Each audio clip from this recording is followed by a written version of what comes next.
DG school education Vijay Kiran Anand इस वक्त मेरे साथ मौजूद हैं। विजय जी, अब तक की देरी के कारण हमें बताएं, स्कूलों में किताबें नहीं पहुंच पाई हैं।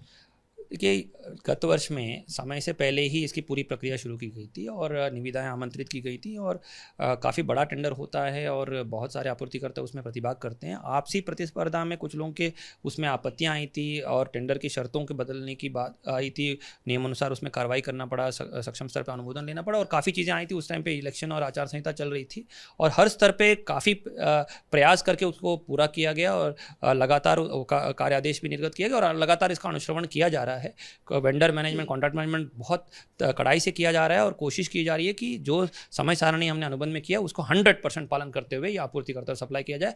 और अभी सप्लाई तेज़ी से चल रहा है, आपने देखा भी है, और कोशिश ये है कि हम लोग जल्दी से इसको 100% पूरा करा लें। सत्र शुरू हुए चौथा महीना चल रहा है, तो क्या एक तो देरी का कारण आपने मुझे बता दिया, ये जो पढ़ाई पिछड़ गई उनकी, ये कैसे कंप्लीट होगी? नहीं, देखिए, हम लोगों ने उसके लिए भी टीचर्स को निर्देशित किया है और कोशिश की जा रही है कि पठन पाठन सफर ना हो। इस बार हम लोग शिक्षकों को, जो हमारा टीचर गाइड्स है, रेमेडियल मॉड्यूल है, उनसे पढ़ाई करा रहे हैं क्योंकि 2 साल की वैश्विक महामारी के बाद ही है और प्रयास ये है कि जल्दी जल्दी सप्लाई हो जाए, कोई प्रतिकूल प्रभाव ना पड़े। और कोशिश यही की जा रही है कि वेंडर्स के ऊपर लगातार अनुश्रवण करते हुए 100% सप्लाई जल्दी से जल्दी पूरा हो। जो पब्लिशर्स हैं उनके साथ आप लगातार बैठक भी कर रहे हैं, वो क्या रीज़न बता रहे हैं कि आखिरकार देरी क्यों हुई इतनी?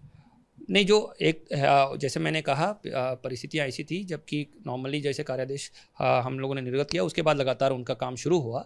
और दूसरा, मार्केट की परिस्थितियाँ ऐसी उभर के आई, उन लोगों द्वारा जो बताया जा रहा है कि यूक्रेन वॉर की वजह से पेपर मिल समस्याएं, एक्सपोर्ट्स की वजह से हुआ है और विभिन्न कारण बताए गए। लेकिन हालांकि वो सब कारण आपूर्तिकर्ताओं के लिए बाध्यता हमेशा रहेगी कि वो हमें 100% समय जो कॉन्ट्रैक्ट में लिखा गया है उसी अनुसार सप्लाई करें और इसी के लिए हम लोग अनुश्रवण कर रहे हैं। उनको प्रशासन की मदद से जो भी सपोर्ट चाहिए वो हम लोग करवा रहे हैं, उसमें भी सपोर्ट कर रहे हैं। लेकिन हमारा मकसद और हमारी मंशा है कि 100% हम लोग शासन के निर्देशों के क्रम में समयबद्ध रूप से उसको सप्लाई करा लें। अंतिम सवाल है, इस देरी के पीछे कोई लापरवाही भी है और क्या इसकी जाँच करेंगे? नहीं, हर स्तर पर इसकी समीक्षा हुई है और इस स्तर पर भी इसकी मॉनिटरिंग हो रही है। समय से कार्य प्रारंभ किया गया था, हर स्तर पर कोई शिथिलता किसी अधिकारी द्वारा नहीं की गई थी। लगातार हम लोग उसमें अभी भी पैरवी कर रहे हैं और विलंब विपरीत परिस्थितियों की वजह से हुई, मार्केट सिचुएशन की वजह से हुआ है।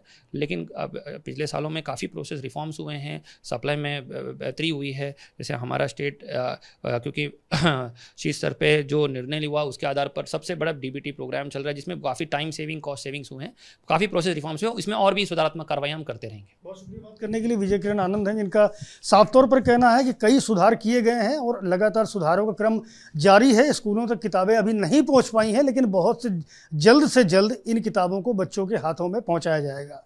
कैमरामैन फैसल के साथ संजय त्रिपाठी, एबीपी न्यूज़, लखनऊ।